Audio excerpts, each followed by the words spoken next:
l'image de Dieu. Alors, comment pouvons-nous faire pour que nous vivions réellement tel que l'image que Dieu a placée sur la terre, afin que nous le reflétons? Alléluia.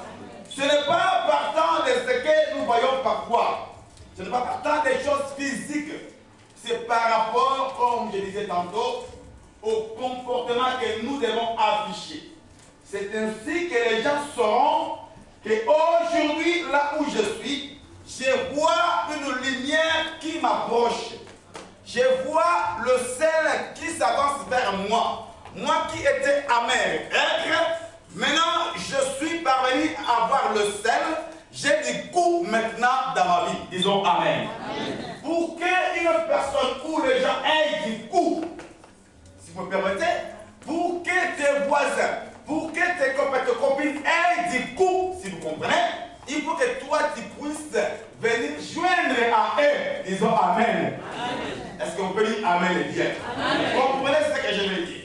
Nous avons commencé par dire que nous sommes le sel de la terre. Nous sommes la lumière du monde. Cela étant, le monde est dans le ténèbre. Disons Amen. Amen. Le monde est dans les ténèbres. Nous voyons même quand Dieu a créé la terre et le ciel, il a dit que la lumière soit. Le monde était ténébreux. Alléluia. Il a fallu que Dieu parle pour que la lumière vienne. Raison pour laquelle toi aujourd'hui, c'est toi la lumière qui doit éclairer la vie de tous ceux et ceux qui sont dans les ténèbres. Disons Amen. Amen. Alléluia. C'est toi qui dois te déplacer pour ramener les coups là où elle est. Amen. C'est toi qui dois ramener le sel. Alléluia.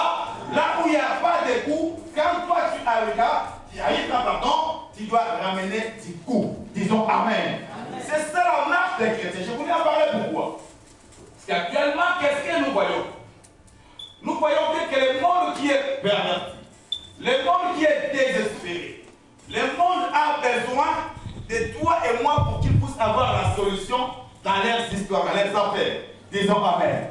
Mais il se fait que nous qui devons apporter la lumière, nous qui devons apporter le sel, qui devons ramener du coup, nous aussi, par les passions de ce monde, par l'incompréhension, par ce que je dis, l'ignorance, nous commençons à marcher comme si nous étions du monde.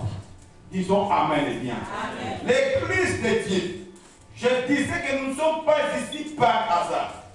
Dieu a vu les problèmes qu'avait Paris.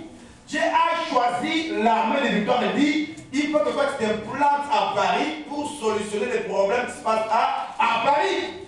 Apporte la lumière qui manque.